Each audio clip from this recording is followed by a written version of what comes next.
À la fin de l'après-midi, la manifestation. Un mot est dans toutes les bouches. Ou plutôt un numéro bien connu, 49,3, jeudi. Les ruelles de Tourny à Bordeaux. Bien avant que le gouvernement ne s'appuie. À fin l'après-midi. Dans la manifestation. Un mot est dans toutes les bouches. Ou plutôt un numéro bien connu, 49,3, dans les ruelles de Bordeaux.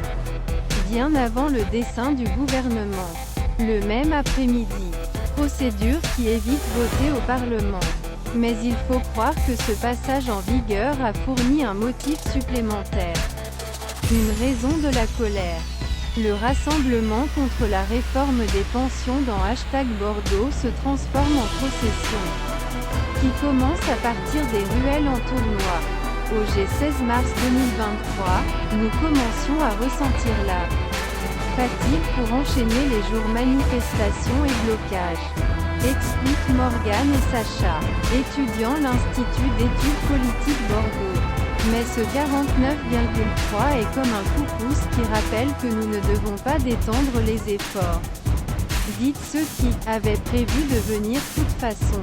Mais l'utilisation 49,3 pour l'adoption de la réforme la retraite a refusé les cartes Victor et Louise divergent dans leurs appréciations. Je pensais qu'ils allaient voter les députés et qu'ils allaient perdre.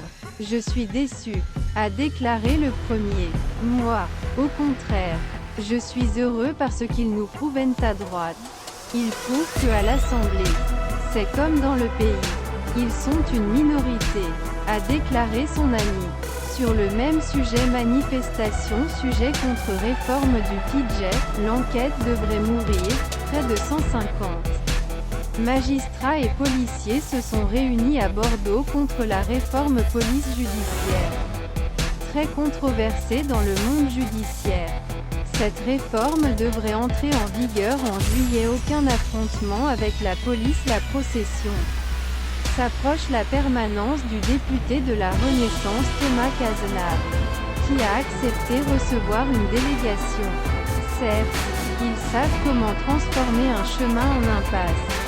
Dit un démonstrateur en référence au petit cordon CRS qui bloque l'accès.